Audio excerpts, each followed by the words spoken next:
ओम श्री सिद्धभैरवाय नमः.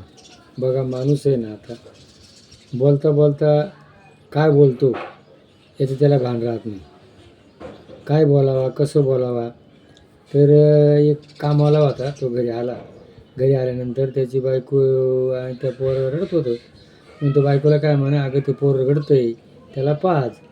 तर ती काय म्हणतो पेत नाही पाज.